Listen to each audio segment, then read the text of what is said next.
ប្រតិវងខេត្តតាកែវមានប្រពៃពិធី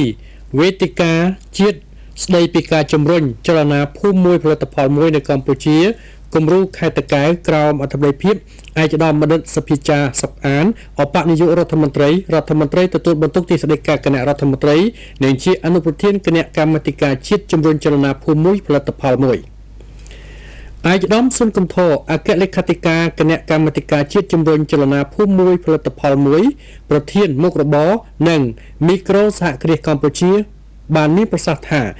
វេទិកាជាតិស្ដីពីការជំរុញចលនាភូមិមួយផលិតផលមួយនៅកម្ពុជាគំរូខេត្តតាកែវក្រោមកិច្ចសហការជាមួយនឹងមជ្ឈមណ្ឌលផលិតភាពជាតិនៃក្រសួងឧស្សាហកម្មរ៉ែនិងធម្មពលដែលមានការឧបត្ថម្ភថវិកាពីអង្គការផលិតភាពអាស៊ីឯកឧត្តមមានប្រសាសន៍បន្ថែមទៀតថាចាប់តាំងពីឆ្នាំ2006មកគណៈកម្មាធិការជាតិជំរុញចលនាភូមិមួយផលិតផលមួយបានអនុវត្តការងារជាជំហានដើម្បីជួយជំរុញដល់ការផលិតនៅផលិតផលរបស់ប្រជាប្រដ្ឋតាមរយៈការច្នៃប្រឌិតបង្កើនគុណភាពនិងការវេច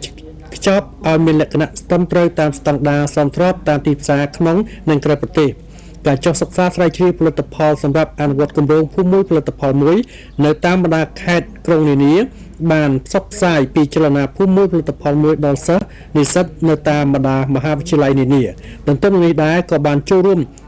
ការដាក់តាំងពិព័រណ៍ដើម្បីបង្ហាញនិងទាក់ទាញនៅការគាំទ្រពីសំណាក់ភ្ញៀវជាតិនិងអន្តរជាតិចំពោះផលិតផលខ្មែរក៏ដូចជាការបំផុសឲ្យមានការចូលរួមពីសំណាក់កសិករសិប្បករផលិតករខ្មែរនៅក្នុងខេត្តតាកែវជាពិសេសនៅក្នុងស្រុកគិរីវង្សមានផលិតផលសក្តានុពលជាច្រើនដែលកំពុងជំរុញ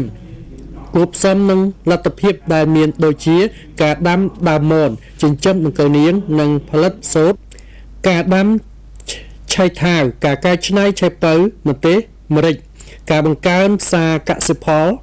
សុកអានទន្លាប់មជ្ឈមណ្ឌលភូមិមួយផលិតផលមួយនេះអាចជ្រើសរើសជាខេត្តគំរូក្នុងការជំរុញចលនាភូមិមួយផលិតផលឯកឧត្តមសុកអានមានប្រសាសន៍ថាកម្ពុជាបានអនុវត្តជាបណ្ដារហូតមកដោយមានការសហការជាមួយខេត្តអយតាប្រទេសជប៉ុននិងបណ្ដាប្រទេសដែលជំរុញចលនាដូចគ្នានិងស្រដៀងគ្នានេះគឺចលនាភូមិថ្មីរបស់ប្រទេសកូរ៉េដោយមានការបញ្ជូនថ្នាក់ដឹកនាំនិងមន្ត្រីរាជរដ្ឋាភិបាលទៅដកស្រង់បទពិសោធន៍ពីជប៉ុននិងបណ្ដាប្រទេសទាំងឡាយស្ថិតក្នុងស្ថានភាពកំពុងបន្តកសាងស្ដារនិងអភិវឌ្ឍហេដ្ឋារចនាសម្ព័ន្ធរូបវន្តនិងធនធានមនុស្សការរៀបចំកម្មវិធីអភិវឌ្ឍត្រូវឲ្យគិតបញ្ចូលនៅបញ្ហាពហុវិស័យព្រោះថាយើងមិនអាចជំរុញវិស័យកសិកម្មបានលឿនទេប្រសិនបើយើងពុំទាន់មានហេដ្ឋារចនាសម្ព័ន្ធរូបវន្តសមរម្យដូចជាប្រព័ន្ធធារាសាស្ត្រគ្រប់គ្រងទឹកឲ្យបានគ្រប់គ្រាន់និងផ្លូវថ្នល់សម្រាប់ដឹកផលិតផលកសិផលពីកន្លែងផលិតទៅកន្លែងកែច្នៃឬទៅលក់ដូរបានស្រួលនោះទេការជំរុញចលនាភូមិមួយផលិតផលមួយក៏ជាកម្មវិធីមួយរបស់រាជរដ្ឋាភិបាលនឹងបានចាប់ផ្ដើមអនុវត្តដែរហើយយើងបានធ្វើឡើងជាការផ្សព្វផ្សាយឲ្យអ្នកពាក់ព័ន្ធទាំងអស់ដែលត្រូវចូលរួមអនុវត្តបានយល់ដឹងអំពីទស្សនៈទាននេះដែលក្នុងនោះមានការរៀបចំកិច្ចប្រជុំផ្សេងៗជាការពិតណាស់ដើម្បីផ្លាស់ប្ដូរផ្នត់គំនិតថ្នាក់ដឹកនាំនិងប្រជាជននៅក្នុងមូលដ្ឋានឲ្យចូលរួមក្នុងចលនានេះបានកាន់តែច្រើនពិតជាត្រូវការនៅរូបមន្តដ៏ជោគជ័យនៅកម្ពុជាមួយដែលបញ្ជាក់ថាយើងអាចធ្វើបានហើយឈរលើមូលដ្ឋាននេះយើងអាចគៀងគរឲ្យមានការចូលរួមអនុវត្តកាន់តែសកម្មនិងមានសង្ឃឹមចំពោះលទ្ធផលដែលនឹងទទួលបានឯកឧត្តមឧបនាយករដ្ឋមន្ត្រីបានមានប្រសាសន៍បន្ថែមទៀតថាស្រុកគិរីវង្សជាកន្លែងគំរូព្រោះថាយើងប្រមូលផ្ដុំកិច្ចខិតខំជាវិធានការជាក់ស្ដែងលើគម្រោងមួយចំនួនដើម្បីធានាដល់ជោគជ័យក្នុងការអនុវត្តជាគំរូមួយ